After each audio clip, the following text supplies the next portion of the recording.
Hey, welcome to another Everyday Getaway Port Shore. Port Shore! And this time we're headed north to Alaska. North to Alaska. Boom, boom, boom. And what port are we headed to? Hey, we visited several ports on our cruise, but today we're going to take you to Ketchikan, and we probably will visit the other three in future port shorts, but today, Ketchikan, Alaska. And it's one of our favorites because it's an easy port to get around. You can walk almost everywhere that you want to go to, or you can walk to things that you may want to see. You can do a lot of free things there, very affordable. Budget friendly, fun, friendly people, and just a great way to spend the day. If you're on a cruise, make sure you get off that cruise ship and go and check it out. Or by chance, if you happen to fly into Alaska, make sure that you check out Ketchikan. And if you're not on a cruise and you're not flying to Ketchikan, maybe you just want to join us today and see what's Ketchikan look like and what's it got to offer. So we're going to share about 6 of our favorite places that we enjoyed there, or 6 things that we enjoyed doing. So go ahead and join us, and we hope that you also enjoy it. All right, come on along, Port Short, Ketchikan, Alaska. One of our favorite things about Ketchikan is that this town itself is very walkable.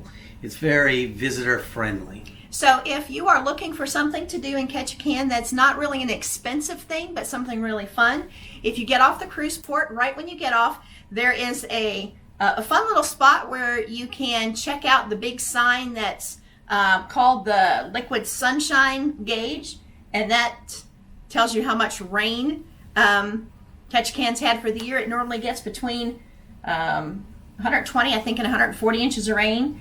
And from there, you can very easily just walk to downtown. And actually, it's between 140 and 160. Oh. So it does get a lot of rain. A lot of rain.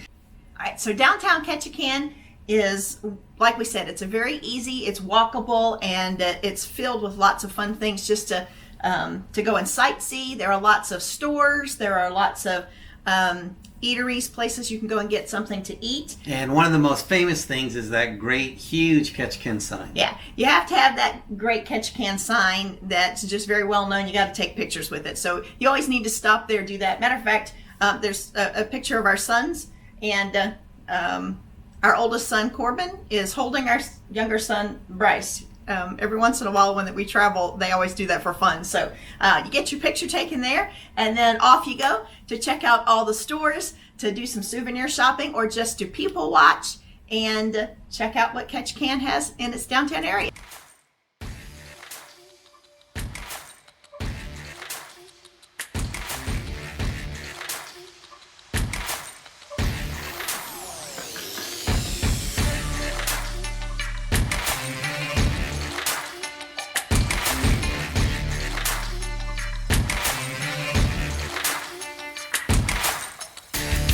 From the downtown area, it's easy to get to one of the most famous spots in Ketchikan. Everybody talks about it when they go there, and it's Creek Street. Creek Street is this beautiful old boardwalk. It's like an antique boardwalk.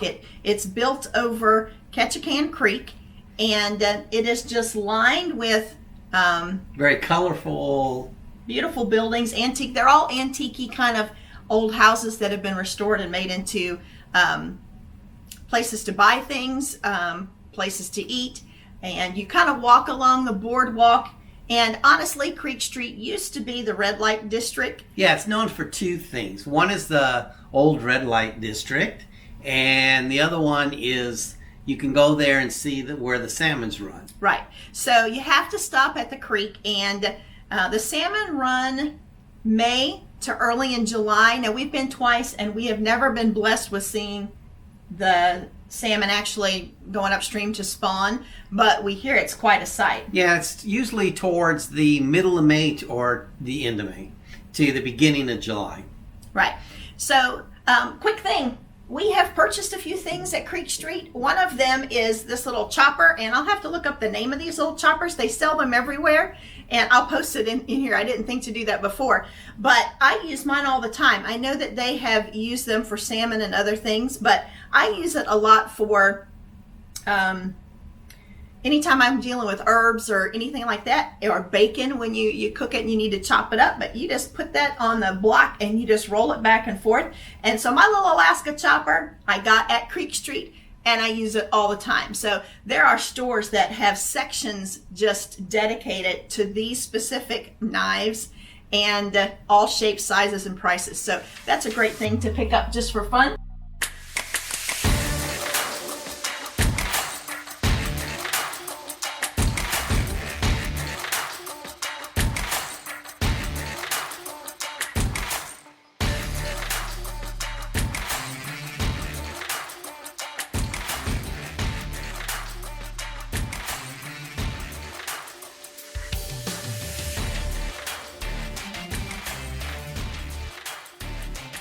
Okay, let's talk about the other thing that it's famous for, and it was famous for its prostitutes in the day. Yeah, back in the day. Not now. But there's a house that's kind of set up as a museum that kind of goes through that time period. It's called Dollys House. And Dollys House sits at the end of Creek Street, so you can go through and take a tour of that.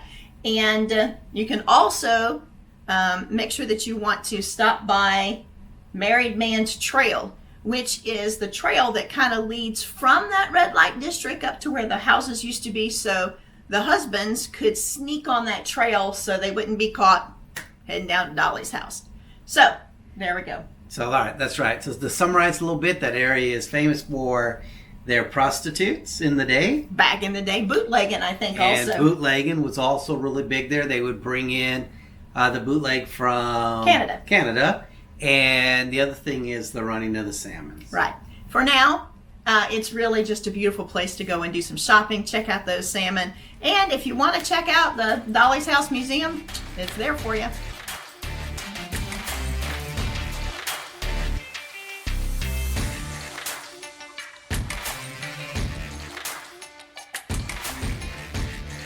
One of our favorite places also to go to there is the Totem State Park.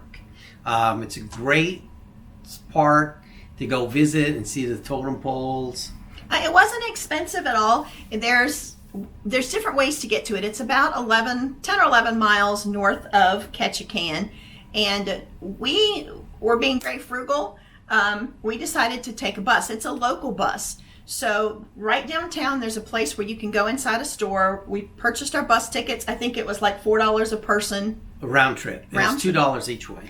And we just hopped on the bus, which was really cool to us because you were on with locals. So we got to not only observe, but we met some folks from Alaska, and it was really enjoyable just getting to kind of ride along and listen and just observe and kind of hear about the lives of the people that we were going. Now you can also... you can also take a taxi if you don't want to do all the stops. The city bus, it is a town bus. Mm-hmm. It makes a lot of stops along the way. Yeah, grocery stores, Walmart. But you can take a taxi. It runs anywhere from $60 to $75 if you want to take a taxi ride up there. And it's a little bit faster, a lot more expensive, but it's a little bit faster to get there. But we really enjoyed just taking the bus and checking out the local scene. So what are some of your favorite things that we saw there? Okay, so when you go into Totem State Park, it is just a massive, I think it's like 11 acres. 11 acres that is filled with totem poles that have been recovered and refurbished or redone. And they're called the silent storytellers, the totem poles. And we learned a lot about just Native American culture. And on the totem poles, each carving represents something. So if you look at a totem pole and it has the different animals or pictures, each one of those carvings tells part of a story. And even part of a family's heritage and lineage. So you could go through and see the story told just on that totem pole. And it was a place that wasn't very crowded, very quiet. It was nice just to walk around and just soak in some of the nature. Right. There was a huge clan house also, which almost to me was like a gathering place where everybody would come together. And so you got to go inside of that. And if I remember correctly, there was a normal, like a entryway, but there was a door carved into the side, and you could make your way in through that, which was kind of fun.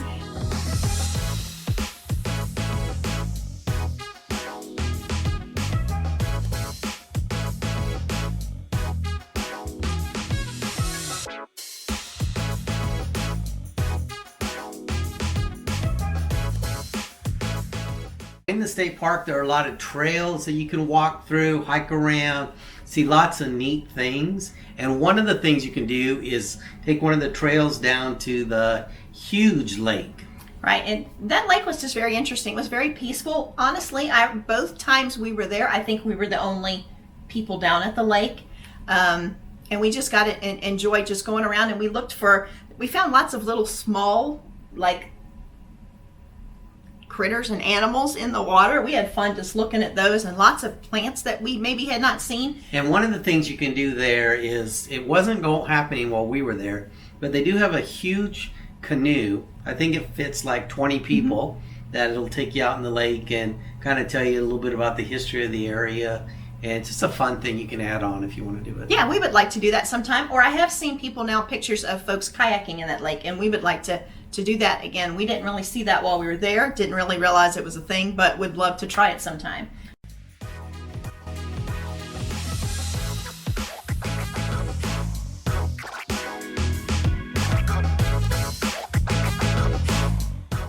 Now, something right next to it is something I didn't realize was there, but it was a rainforest. We said this in our last video on, we did a port short on San Juan, Puerto Rico, and we didn't realize at first that there was a rainforest there. Well, boom, here we are in Ketchikan, Alaska, and there's the Tukus Rainforest, and it's a national forest. It's a national forest, and it is right up against Totem State Park. As a matter of fact, I think the Totem State Park is actually nestled inside of that rainforest. You just take this little trail and it takes you into the rainforest.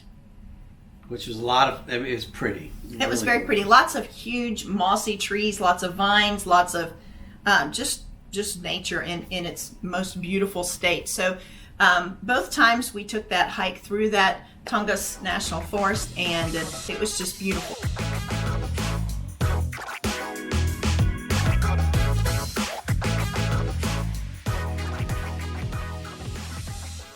One thing you might want to do, I would recommend doing, is if you decide to go up there you take the city bus, make sure you double check with the bus driver what the schedule is, because you don't want to miss that bus on its way back. Right, and another thing is, if you're going to do the rainforest hike, I would wear good shoes. I think flip-flops on that, because it was wet and slicky in spots. So you want good walking shoes that have good traction and honesty. We had raincoats with us, and I think we wore them both times. I think that there was not hard rain, but there was a constant rain when we were inside of there both times by chance. So that was another one of our favorite places, was to head out to the Totem State Park and hit the National Rainforest. And what was the name of that again? Tukus. And would we do those again? Both of those. Both. Okay, what was another one of your favorite things to do there? All right, so I love nature. I just love the beauty of what God's created. And one of my favorite things, not just in Ketchikan, but in each of the places we visit in Alaska, was watching the eagles. More than one time I cried just standing watching. They're so beautiful, and there are so many of them. As a matter of fact, on that bus ride that we took up to Totem State Park, we went past this area that just had tons of eagles. They were on the ground, they were in the air, they were flying. But every time we stopped in a port, we counted eagles because they were all over. And you can look for other wildlife. And we didn't see any bear, but I know that there are brown and black bear, marine life. There are, people have seen different types of marine life coming close to the island, so whale and other things. And you can take whale watching tours, which we didn't do there, but always got to be fun. And the other fun thing that we enjoyed watching was biplanes. Tons of biplanes coming in, landing. All over Alaska. All over Alaska. But right there in that port, it was a good place to watch biplanes, and especially those eagles. So sometime I would suggest, if you go to Ketchikan, you just take a few moments and sit down by the water somewhere and just watch for the eagles, because they're so beautiful and they're just plentiful.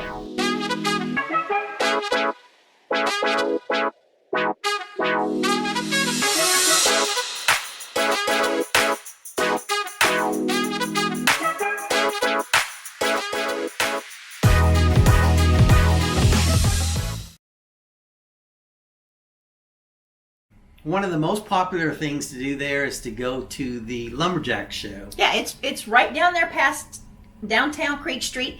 And real easy to walk to. Everything is real easy to walk. Right, and matter of fact, when the Lumberjack Show is going on, if you are anywhere in the surrounding area, you can hear people cheering. It just sounds like such a fun place. We had tickets to go to it. We didn't work out time-wise, so we had to get a refund. But a lot of people say they really enjoyed it. Yeah, that's something we would like to try sometime. We haven't done it, but we would love to try it. Now, we did get real close to it because in that little soak up some local color area, we visited the fish house. Wasn't Tammy's favorite because she doesn't like to eat a lot of seafood. Right. But the boys sure enjoyed it. Yes, they did. We had, I did not. They had fish tacos, and I think they had halibut salmon, and I think that they might have had a combo platter kind of a deal. But there's a lot of places there to eat around the area that you can choose. This is this one place that we had read about, so we thought we'd give it a try. It had a sit-down restaurant section, plus it also had a walk-up area, which had a little outdoor seating and stuff. That's what we did. We didn't want to spend a lot of time there, but I would highly recommend it. The tacos were really good, had great flavor. Fish really fresh. And right there. Yep, right there. And I think they do fishing expeditions out of that place now. So I think you can book if you want to go fishing on a fishing. Yeah, they do groups with people that you may not know, or they do private tours. I think the private ones are very expensive. They're $1,200, and the other ones are $289, I believe, at that time per person. So if you had more than 4 people, it would pay just to do the private tour. Right. And I didn't have the fish, which they loved because they were fresh, probably right off one of those fishing tours. I had a burger, and the burger that I had was really good. I enjoyed that also.